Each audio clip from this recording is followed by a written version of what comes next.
ओम शांति। आज प्यारे मीठे भगवान की अव्यक्त मीठी मुरली मंथन की डेट है 4 जुलाई 2021। तो मीठे मीठे बाबा ने आज जो हमें टाइटल दिया है वह है हिम्मत का दूसरा कदम, सहनशीलता। बाबा ने इसके पहले वाली वाणी में हिम्मत का पहला कदम समर्पणता बताया था ना। आज दूसरा कदम है सहनशीलता, ब्रह्मा बाबा की जीवन कहानी। तो आज ऑलमाइटी अथॉरिटी भगवान अपनी पहली श्रेष्ठ रचना को देख रहे हैं। पहली रचना ब्राह्मणों की रचना है। उसकी पहली रचना में भी पहला नंबर ब्रह्मा।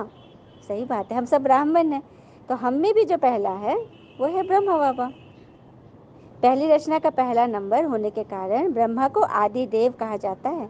इसी नाम से इस आबू पर्वत पर यादगार भी आदि देव नाम से प्रसिद्ध है। आदि देव अर्थात आदि रचना, सबसे पहले की रचना, उन्हीं को कहते हैं आदि देव और आदि देवी। पहली देव आत्मा श्री कृष्ण के रूप में ब्रह्मा ही तो बनते हैं। सतयुग का पहला प्रिंस कौन है? श्री कृष्ण का ही तो 84वां जन्म है ना, ब्रह्मा बाबा। तो ब्रह्मा की का ही रूप हुआ ना श्री कृष्ण, जो पहले नंबर के हुए। इसलिए नई सृष्टि के आदि का आदि देव कहा जाता है। संगम युग में भी आदि रचना का पहला नंबर अर्थात आदि देव कहो, वह ब्राह्मण आत्माओं के रचता ब्रह्मा कहो। मतलब बाबा इसको कंपेयर कर रहे हैं कि या तो आप आदि देव कहो या ब्रह्मा कहो, बात तो एक ही है, क्योंकि दोनों तो एक ही हैं। ब्रह्मा ही आदि कर्मातीत फरिश्ता बनते हैं। ब्रह्मा सो फरिश्ता और फरिश्ता सो देवता, सब में नंबर 1 है ना। तो ऐसा नंबर वो कैसे बने, किस विधि से नंबर 1 सिद्धि को प्राप्त किया? आप सभी ब्राह्मण आत्माओं को ब्रह्मा को ही फॉलो करना है। तो क्या फॉलो करना है? पहला कदम हिम्मत का समर्पणता। यह तो पहले सुनाया ना, बाबा बोल रहे हैं कि पहले सुनाया है ना। सब बच्चे कह रहे हैं हाँ बाबा आपने सुनाया है। तो पहले कदम में भी सब रूप से समर्पण बन के दिखाया। दूसरा कदम है सहनशीलता, जो आज सुना रहा हूँ। बाबा कह रहे हैं सबसे ज्यादा गालियों की वर्षा किस पर हुई?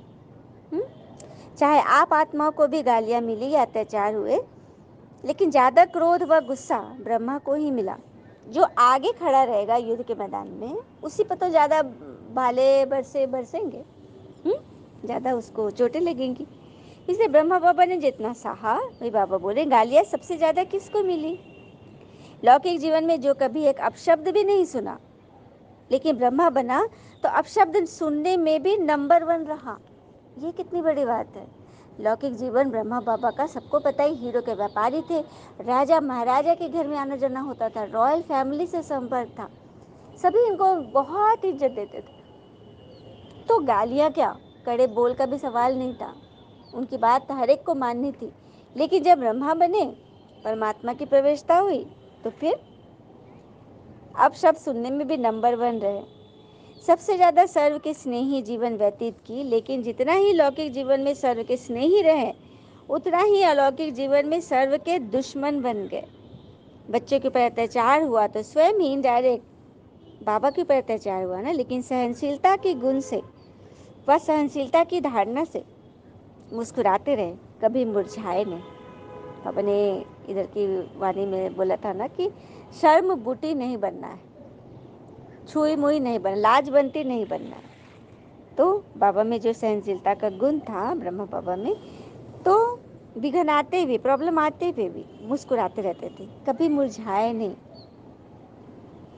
और कहते हैं ना कि फूंक मारकर हम दिए को तो बुझा सकते हैं, पर अगरबत्ती को नहीं, क्योंकि जो महकता है उसे कौन बुझा सकता है, और जो जलता है वह तो खुद ही बुझ जाता है। तो ब्रह्मा पिता में जो सहनशीलता का मेन गुण था, उस वजह से वो सदा महकते रहे, है ना।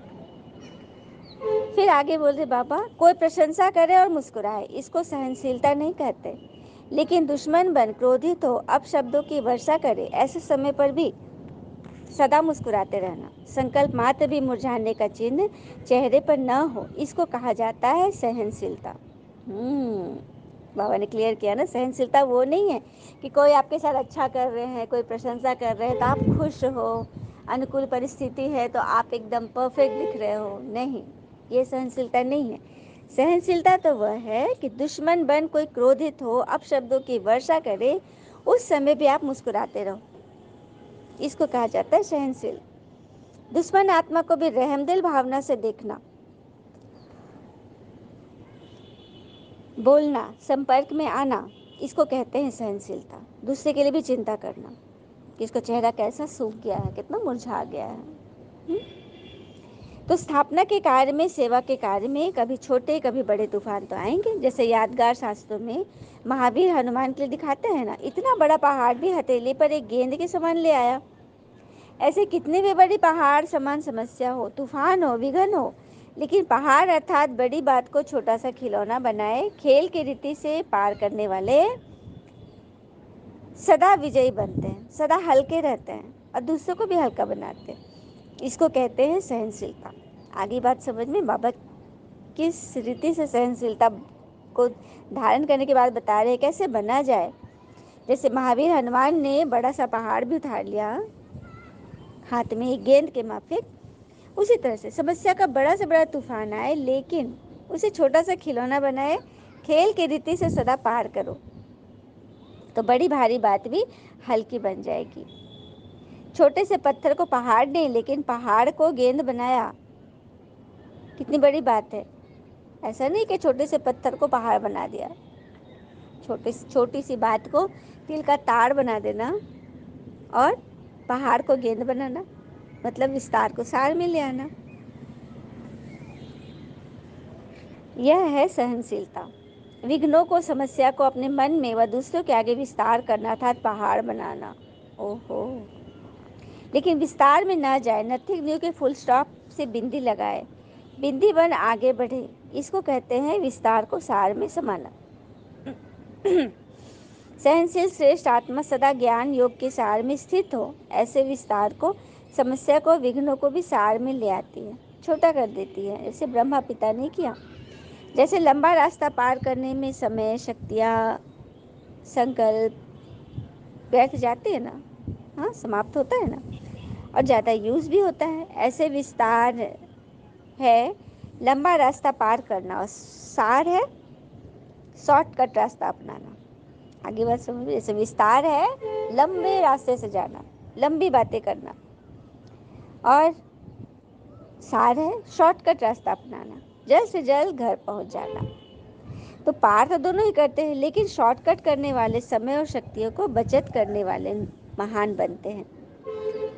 दिल शिकस्त नहीं होते, सदा मौज में मुरझाते पार करते, इसको कहा जाता है सहनशीलता।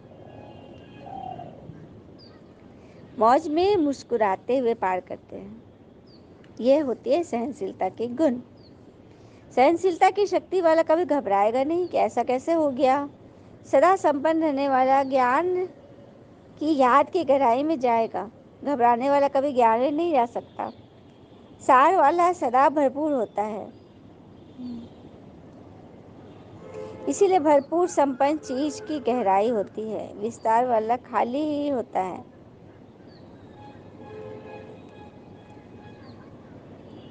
इसीलिए खाली चीज सदा उछलती रहती है। तो विस्तार वाला यह क्यों, यह क्या, ऐसा नहीं, वैसा, ऐसा नहीं होना चाहिए, ऐसे संकल्पों में उछलता रहेगा सारा समय। वो हिसाब किताब जोड़ तोड़ में ही उलझा रहेगा, फलाना ने ऐसे बोला, उसने ऐसे बोला, मुझे ऐसे करना चाहिए था, मुझे, मतलब सारा दोष दूसरे पर, खुद की कमी कमजोरियों पर तो कोई ध्यान ही नहीं गया। स्वयं ही उछलता, स्वयं ही हाँफता और स्वयं ही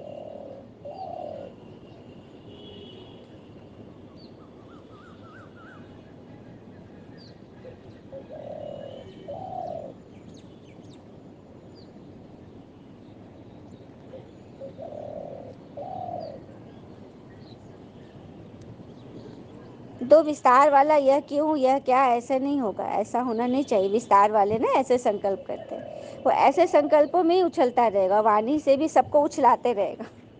मतलब अपने ही फंसेगा, औरों को भी फंसाएगा। और जो हद से ज़्यादा उछलता होगा तो क्या होगा, हाँफता रहेगा। ये भी बड़ी बात है। जो बराबर छोटी छोटी बातों में जो उछले, हाँ कूदे, मतलब एकदम डिप्रेस हो, वो तो हाँफता रहेगा, स्वयं भी उछलेगा और थकेगा। सहनशील इन सब बातों से बच जाता है, इसलिए सदा मौज में रहना, उछलना नहीं।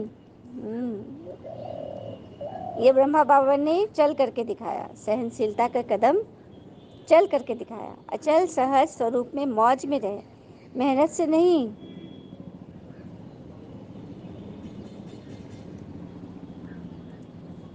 मौज से रहे या मेहनत लगी। वैसे स्टूल पेपर का मेहनत भी खूब लिया है। कहा नाच से पलने वाले और कहा गोबर के गोले भी बनवाए, मैकेनिक भी बनवाया। पापा ने जब दादियाँ थी दादा के साथ 14 बरस तक उन्होंने तपस्या की। उस बीच बाबा ने सबको हर तरह के काम सिखाए। जैसे जूते बनाना भी बाबा ने सिखाया, गोबर के गोले बनवाने, मैकेनिक बनाना, मोची बनाया, माली बनाया। लेकिन मेहनत लगी व मौज लगी। सब कुछ पार कर लेने एक आसान मौत के जीवन का अनुभव रहा।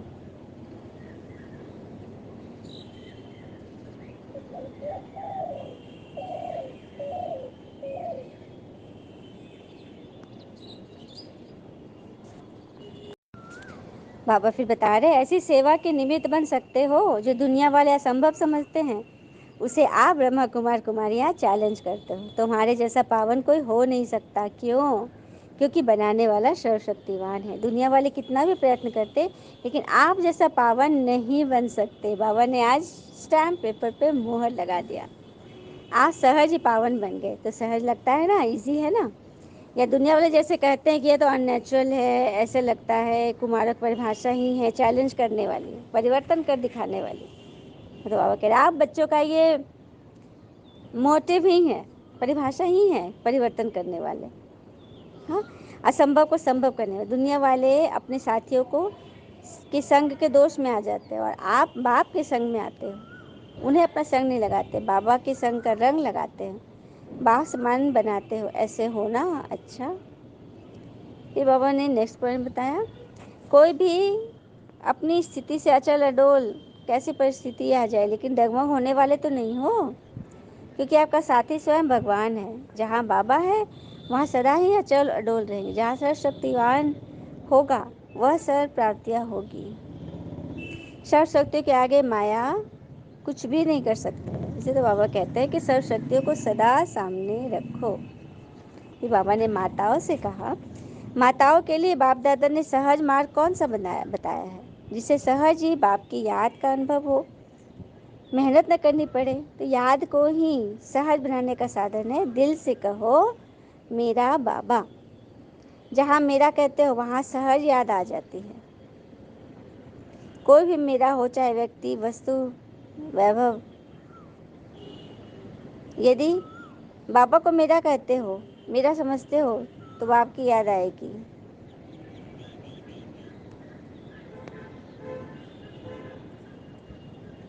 दिल से कहो मेरा बाबा, सिर्फ मुख से मेरा मेरा नहीं, अधिकार से कहना। फिर आगे बोला बाबा दूसरी पॉइंट, माताएं सदा अपने को पद्मा पदम भाग्यशाली समझती हो। घर बैठे बाप मिला तो कितना बड़ा भाग्य है। दुनिया वाले बाबा को ढूंढने के लिए निकले हैं और आपको घर बैठे मिल गया, तो इतना बड़ा भाग्य प्राप्त हो गया। हाँ, कभी सपने में भी सोचा था कि घर बैठे भगवान मिलेंगे? यह किसके लिए है? आपके लिए ही है। तो इसी श्रेष्ठ समय को स्मृति में रख आगे बढ़ते चलो। वाह मेरा श्रेष्ठ भाग्य। यह खुशी के गीत गाते रहो, खुशी के झूले में झूलते रहो, खुशी में नाचो गाओ। शक्तियों को सदा कौन सी खुशी रहती है? सदा बाबा के साथ कंबाइंड हूँ। शिव शक्ति का अर्थ ही है कंबाइंड। पिता और बच्चे दोनों को मिलाकर कहते हैं शिव शक्ति। जो कंबाइंड है उसे कोई अलग नहीं कर सकता। जो कंबाइंड होते हैं उसको कोई अलग नहीं कर सकता। इसलिए बाबा कहते हैं मुझे सदा साथ रखो। निर्बल आत्मा ने बाप से ने शक्ति बना निर्बल आत्मा को बाबा ने शक्ति बना दिया। तो यही सदा याद रखो कि हम कंबाइंड रूप से रहने वाले अधिकारी बन गए। यहाँ ढूंढने वाले थे और अभी साथ रहने वाले हैं। यह नशा सदा रहे, कितना भी माया कोशिश करे, लेकिन शिव शक्ति के आगे माया कुछ भी नहीं कर सकती। फिर बाबा ने हमें वरदान दिया, कंफ्यूज होने के बजाय लूज कनेक्शन को ठीक करने वाले समस्या मुक्त भव। कंफ्यूज होने के बजाय लूज कनेक्शन को ठीक करने वाले समस्या मुक्त भव। सभी समस्याओं का मूल कारण है इंजेक्शन वाले कनेक्शन लूज होना। सिर्फ कनेक्शन को ठीक कर दो तो सर्व शक्तियाँ समाई हुई है, ऑटोमेटिक आपके सामने घूमेगी। यदि कनेक्शन जोड़ने में 1-2 मिनट लग भी जाते हैं तो हिम्मत हार कर कंफ्यूज ना होना कि मेरा तो योग लगता ही नहीं है। निश्चय के फाउंडेशन को हिलाओ, मैं बाबा का, बाबा मेरा। इस आधार से फाउंडेशन को पक्का करो तो समस्या मुक्त बन जाएंगे। और कहते भी है ना कि अच्छाई और बुराई मनुष्यों के कर्मों में होती है। कोई बांस का तीर बनाकर किसी को चोट पहुंचाता है तो कोई बांसुरी बनाकर उसी बांस में सुर भरता है। तो काबिलियत और सोच तो हमारी है कि हम कंफ्यूज होंगे। वो था ना, कंफ्यूज रनिंग, हाँ, कंफ्यूज रनिंग से अच्छा है स्लो वॉकिंग, कॉन्फिडेंट वॉकिंग। धीरे धीरे चले लेकिन कॉन्फिडेंट है, वो ज़्यादा सही है। कंफ्यूज होकर नहीं दौड़ो, कि नहीं दौड़ो, कितना दौड़ो, क्या करो, कौन पीछे है, मैं तो इतना आगे हूँ, खरगोश वाली चाल नहीं। तो सभी समस्याओं का मूल कारण है कनेक्शन का लूज होना। चार्ज कर रहे हैं मोबाइल को और कनेक्शन लूज है तो क्या बैटरी का कांटा बढ़ेगा? बिल्कुल नहीं। उसी तरह से परमात्मा से योग करें लेकिन कनेक्शन नहीं लग रहा है, तो सिर्फ कनेक्शन को ठीक कर दो तो सर्व शक्तियाँ आपके आगे घूमेंगी। यदि कनेक्शन जोड़ने में 1-2 मिनट लग भी जाते तो भी हिम्मत हार कर कन्फ्यूज मत होना। निश्चय के फाउंडेशन को हिलाओ नहीं, मैं बाबा का, बाबा मेरा। इस आधार से फाउंडेशन को पक्का करो तो समस्या मुक्त बन जाएंगे। और निश्चय का फाउंडेशन, हिम्मत का फाउंडेशन, कर्म का फाउंडेशन कैसे मजबूत होता है और किस तरह से उसको ईश्वर का तुरंत प्रत्यक्ष फल मिल जाता है, ये हम इस बात से सुनते हैं। छोटा सा प्रसंग है। एक बार एक महिला को प्लेन में टिकट मिला, फ्लाइट से जा रही थी वो, बहुत सुंदर, पढ़ी लिखी, अमीर घर की, अपने सीट पर बैठी, बगल की सीट खाली थी और वेट करी थी, पता नहीं कौन आएगा, कैसे आएगा। हाँ, अचानक उसके बगल में एक व्यक्ति पहुंचा जिसके दोनों हाथ कटे हुए थे। उसको देखकर तो महिला जो इतनी सुंदर थी ना, उसका चेहरा एकदम बिगड़ गया, भौं नाक चढ़ा ली और तुरंत कंप्लेन की कि मुझे सीट चेंज करनी है, मुझे हटाइए या फिर इनको यहाँ से हटाइए, मैं इनके बगल में नहीं रह सकती, ऐसे आदमी को देख कर ही मुझे एकदम अजीब लग रहा है, मैं इसके साथ सफ़र नहीं कर सकती, प्लीज़। तो वो जो अटेंडेंट थी वो आई, बोली कि मैडम सारे सीट फुल हैं, कोई जगह नहीं है मैडम। तो नहीं, आप कुछ भी करके कीजिए, आप लोगों का ये मतलब आप हमारी सेवा के लिए हैं, मुझे नहीं बैठना है यहाँ, मुझे कहीं और ले जाइए। तो बोली ठीक है मैम, हम अंदर बात करके आते हैं, आपको बताते हैं। कुछ देर के बाद वो अपने 1-2 साथी के साथ आई अटेंडेंट, और फिर माइक पे उसने अनाउंस किया कि सारे सीट फुल है लेकिन एक सीट बिजनेस क्लास में, ये इकोनॉमी वाली फ्लाइट थी, बिजनेस क्लास में एक सीट दिया जा रहा है, जो जिसको सीट की भी ज़रूरत है वहाँ जाने की, तो उसको दिया जा रहा है। ये औरत बहुत खुश, कह रहे वाह, मुझे बिजनेस क्लास में भेज दिया जा रहा है, कितनी अच्छी बात है, बड़ी खुश, अपना सामान में तैयार करने लगी। अचानक अटेंडेंट आई और जो व्यक्ति उसके बगल में बैठा हुआ था उसको उठाई कि सर चलिए, आप यहाँ बैठने लायक नहीं हैं, यहाँ पे आपकी कदर नहीं है, आप चलिए, आपको बिजनेस क्लास में इसी टिकट पे आपको उसकी सुविधा दी जाएगी। अब तो महिला का चेहरा देखने लायक, एकदम शेप हो गई, मतलब एकदम उसको लगा था कि अब क्या हो गया, कितनी बेइज्जती मेरी, मुझे ना सीट देकर इसको ले जाया जा रहा है, मन में इसको तो यही ख्याल चल रहा है। और उसके बाद तब तक इतनी सारी बातें हो रही थी, वो व्यक्ति चुपचाप सुन रहा था। उसने फिर बोलना शुरू किया कि बात ये है कि ये मेरे दोनों हाथ, मैं सेना में था, वो कोई अच्छे पोस्ट पे था, मुझे युद्ध के समय मेरे दोनों हाथ में बारूद गिर गया था जिससे हाथ कट गया, देश की सेवा के लिए मेरे ये हाथ शहीद हुए हैं। और मैं सिर्फ सुन रहा था, मैं देख रहा था कि मैं क्या इन लोगों के लिए देश की रक्षा करता हूँ जो हमारे ऐसे रूप को भी बर्दाश्त नहीं कर सकते, और हम तो अपने सीने पे गोलियां बारूद खाते हैं इन देशवासियों को बचाने के लिए। जो जैसी बात बोली तो पूरे फ्लाइट से सभी आदमी लोग ताली बजाने लगे, उनका बहुत दिल से शुक्रिया अदा किया। और अब महिला का चेहरा तो एकदम देखने लायक था। تو دیکھا کس طرح سے ہمارے کرم ہمیں کتنا آگے تک ہمیں ہم اس کے حقدار ہیں. ایسا نہیں بنے جو کسی کو ہم ایسا دیکھ بھی نہیں سکتے. آپ کو کیا مطلب ہے؟ آپ اچھے سے رہو. آپ نے کیوں کسی کے بارے میں ایسا سوچا؟ تو اسی لیے کنفیوز نہیں ہونا ہے. نشچے کا فاؤنڈیشن کو ہلاؤ. اس کو اتنا نشچے تھا تو اس کو سفلتا بھی ملی. ہاں، تو اس آدھار سے فاؤنڈیشن کو پکا کرو تو سمسیا مکت بن جائے گی. اس میں ساری سمسیا ختم ہو گئی. اور جو اس طرح کے وچار میں تھا نگیٹو وچار والا وہ وہی رہ گیا. اس کی کھلی بھی اڑی. تو کبھی بھی کنیکشن لوز ہوگا تو ایسی ہوگی. اس مہیلا کا یدی یوگ ہوتا ہے ایشور کے ساتھ تو وہ کبھی ایسا نہیں سوچتی ہے نا. سلوگن: بیج روپ اوستھا میں استھت رہنا یہی پرانے سنسکاروں کو پریورتن کرنے کی ودھی ہے. بیج روپ اوستھا میں استھت رہنا، اپنے آپ کو آتما سمجھ اس اوستھا میں رہو کہ میں ایک آتما ہوں، سامنے والے بھی ایک آتما ہے. تو یہی پرانے سنسکاروں کو پریورتن کرنے کی ودھی ہے. بابا جو ہمیں سکھاتے ہیں تو ہمیں اچھی طریقے اسے پورا کرنا ہے. اچھا، اوم شانتی. شکریہ میٹھے بابا، وہ بابا کے پیارے پیارے بچے. تھینک یو بابا. آل از ویل آلویز. اوم شانتی.